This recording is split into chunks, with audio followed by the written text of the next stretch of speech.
Magandang buhay! Ako nga pala si Teacher Maricel, ang inyong magiging guro ngayong araw. Kamusta kayo mga bata? Alam kong nasasabik na kayong mag-aral. Simulan natin ito sa isang panalangin. Pagdikitin ang kamay, iyoko ang ulo, at ipikit ang mga mata. Panginoong Hesus, kami po ay nagpapasalamat sa panibagong araw na ito ng pag-aaral. Pagkalooban po ninyo kami ng karunungan at tiyaga sa aming mga aralin. Ang lahat po ng aming mga pagsisikap ay iniaalay namin sa iyo. Ingatan po ninyo kami sa araw-araw. Amen. Mga bata, kahapon ay araw ng Miyerkules. Ngayon naman ay araw ng Huwebes. Bukas ay araw ng Biyernes. Sumilip ka nga sa inyong bintana. Maulan kaya o maaraw ang panahon ngayon?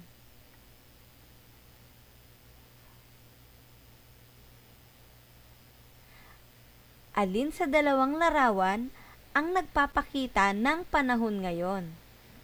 Maaraw kaya o maulan? Ituro ang iyong sagot. Magaling!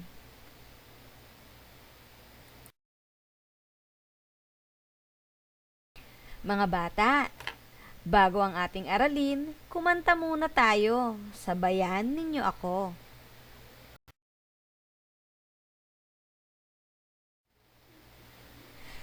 Sampung mga daliri, kamay at paa, dalawang tenga, dalawang mata, ilong na maganda.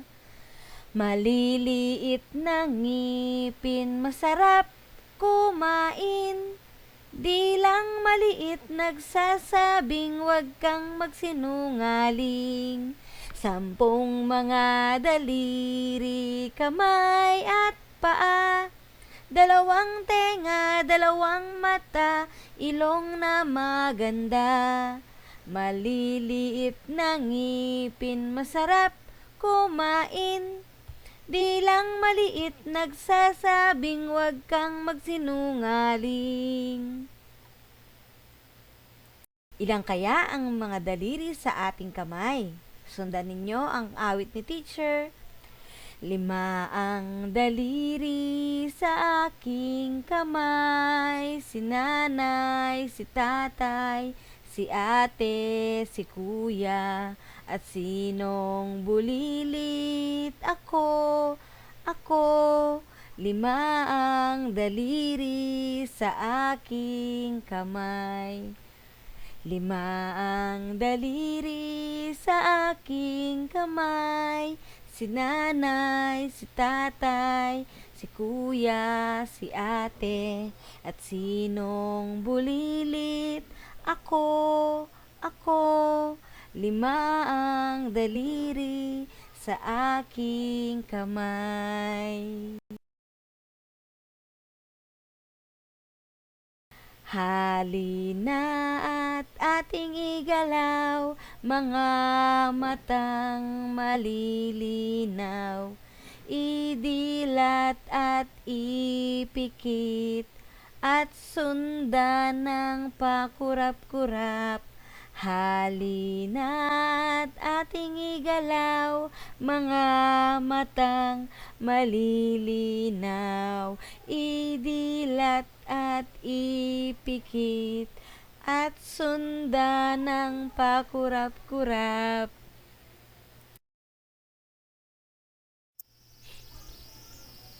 Tayo ay may mga kamay. Ilan kaya ang ating mga kamay?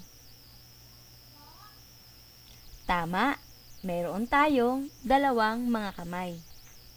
At sa bawat kamay, ay mayroong mga daliri.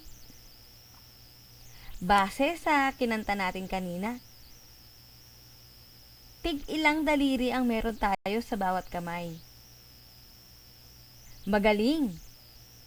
Meron tayong 5 daliri sa kanang kamay at 5 daliri din sa kaliwang kamay. Kapag binilang natin lahat ang ating mga daliri, ilan kaya? Sabay-sabay nga nating bilangin.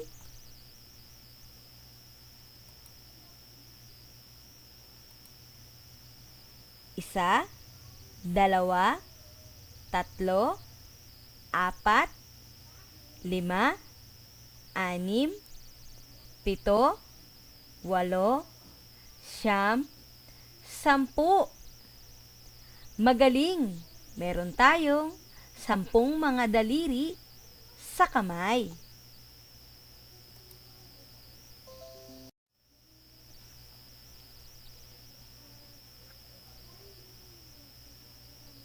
Anong bahagi ng ating katawan ang ginagamit natin sa pagsusulat?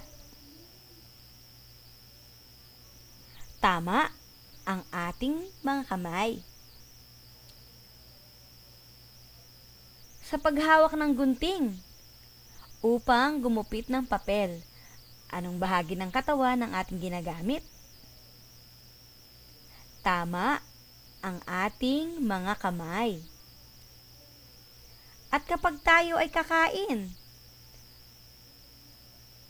ano ang ginagamit natin para mahawakan ang mga kubyertos? Magaling ang ating mga kamay. Gamit ang ating mga kamay, ay nagagawa natin ang maayos ang ating mga gawain. Katulad ng pagsusulat, paggugupit, at paghawak ng mga kailangan nating mga bagay.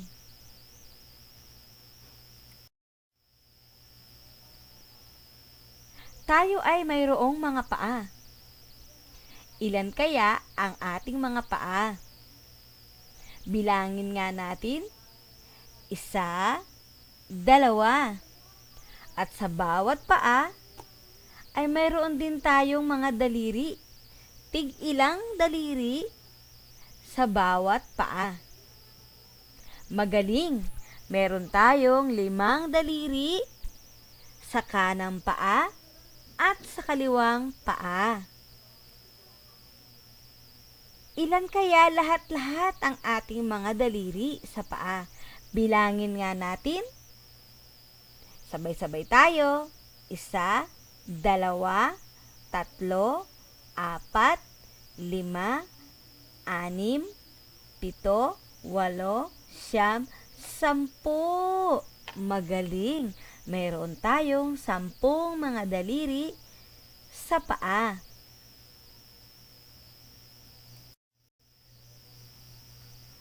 Anong bahagi ng katawan ang ginagamit natin sa paglalakad?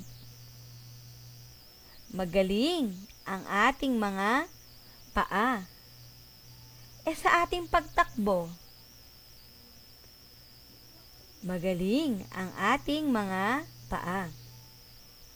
Sa ating pagtalon at pagsipa ng bola, ano ang ginagamit nating bahagi ng katawan? Magaling ang ating mga paa.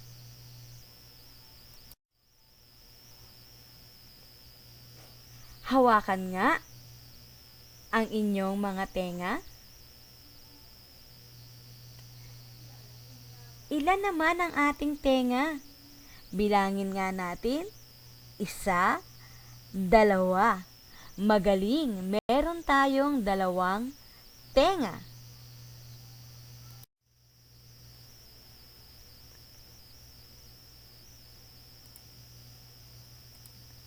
Sa unang larawan, anong pandama ang ginagamit natin upang makarinig? Ang bata ay nakikinig ng musika. Anong bahagi ng katawan ang kanyang ginagamit? Magaling ang kanyang mga tenga. Ang mga bata ay nakikinig ng kwento. Anong bahagi ng katawan ang kanilang ginagamit? Magaling! Ang kanilang mga tenga. Anong bahagi ng ating katawan ang nakakarinig ng lahat ng mga tunog sa paligid? Mga tunog ng sasakyan, mga tunog ng mga hayop, mga tunog ng iba pang mga bagay. Magaling! Tenga ang ating ginagamit. Tayo ay may mga mata. Ilan kaya ang ating mga mata? Bilangin nga natin. 1, 2. Tayo ay mayroong 2 mata at 2 kilay.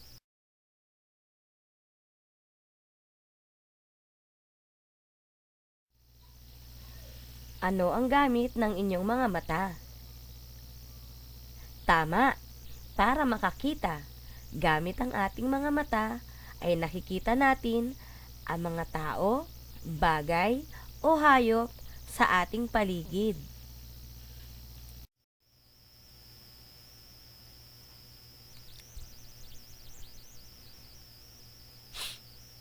Anong bahagi ng katawan ang nasa larawan? Tama, ito ay isang ilong. Hawakan nyo nga ang inyong ilong. Ilan ang ating ilong? Magaling, meron tayong isang ilong. Huwag palilito, ang ating ilong ay mayroong 2 butas. 1, 2.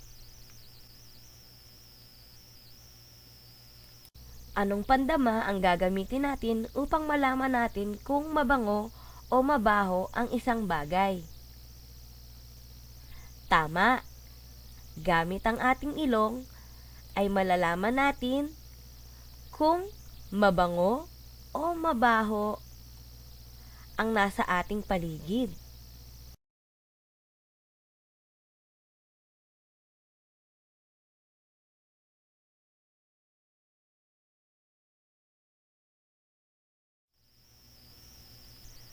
Anong bahagi ng katawan ang nasa larawan? Tama, ito ay isang bibig at dila.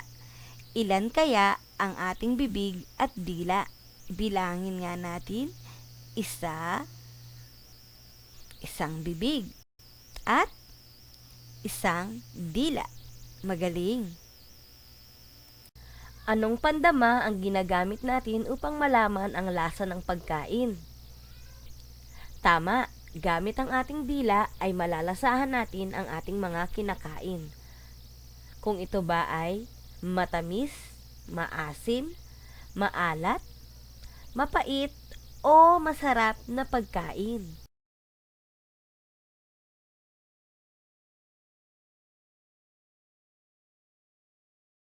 Mga bata, tignan natin kung naintindihan ninyo ang ating aralin ngayong araw. Pagkabitin ang magkaugnay na larawan. Tingnan natin ang unang larawan.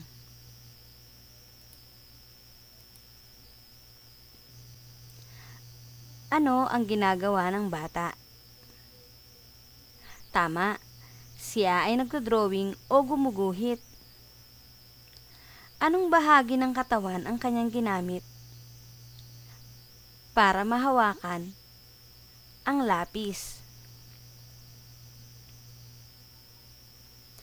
Tama, ginamit niya ang kanyang mga kamay. Gumawa ng linya papunta sa larawan ng mga kamay.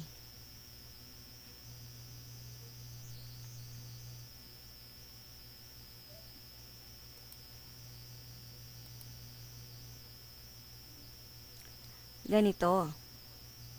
Mula sa larawan ng batang gumuguhit papunta sa larawan ng mga kamay. Naiintindihan niyo ba mga bata? Magaling!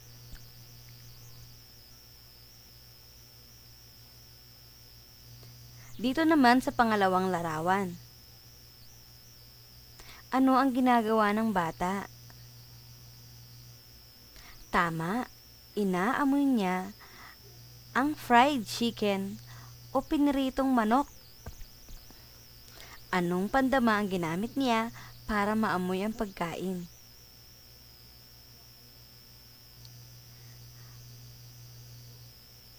Mula sa larawan, gumawa ng linya papunta sa tamang pandama. Sa pangatlong larawan, ano ang ginagawa ng bata? Tama, siya ay nakikinig ng tugtog sa radyo. Ano ang kanyang ginamit para marinig ang tugtog? Ikabit ito sa tamang pandama. Ang bata ay kumakain ng tsokolate. Ano ang gagamitin niyang pandama para malasahan kung matamis o maalat ang tsokolate?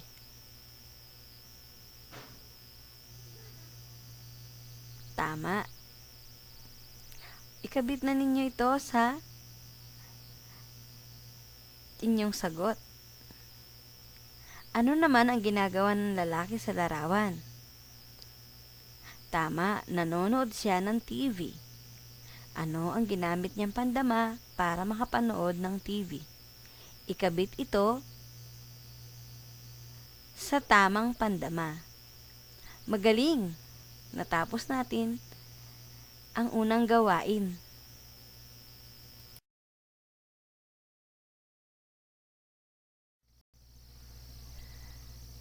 Sa ikalawang gawain ay bibilangin ninyo ang bahagi ng katawan na nasa larawan at babakati naman ang katumbas na bilang. Halimbawa, ilan ang ating dila? Bakatin ang katumbas na bilang. Ito ba ay 2, 1, o 3? Magaling! Mayroon tayong 1 dila. Bakatin ang bilang 1. Ilan naman ang ating ilong? Bakatin ang iyong sagot. Ilan naman ang ating mga tenga? Bakatin ang bilang ng iyong sagot. Ilan naman ang ating mga mata? Bakatin ang tamang bilang. Ilan naman ang ating mga paa? Bakatin ang iyong sagot. Magaling! Natapos mo na ang ikalawang gawain.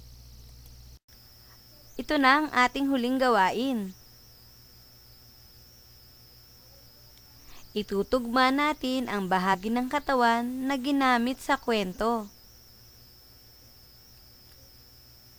Tingnan ang unang larawan.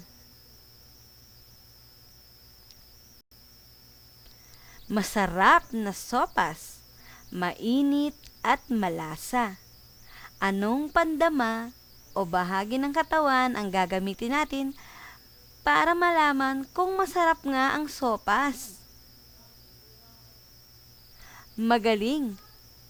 Mula sa larawan, gumawa ng guhit papunta sa iyong sagot. Sa pangalawang larawan, minamasdan ng mga bata ang malapot na tsamporado. Anong bahagi ng katawan ang ginamit nila para makita o para malaman kung malapot ang tsamporado?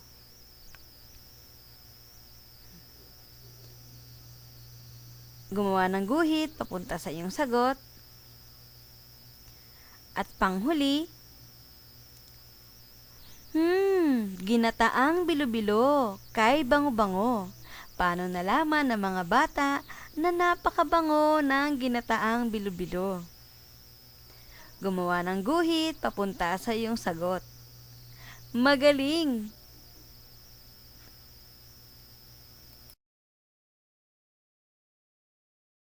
Magaling! Natapos na ninyo ang inyong mga pagsasanay. Humanda ulit sa pag-aaral bukas. Paalam!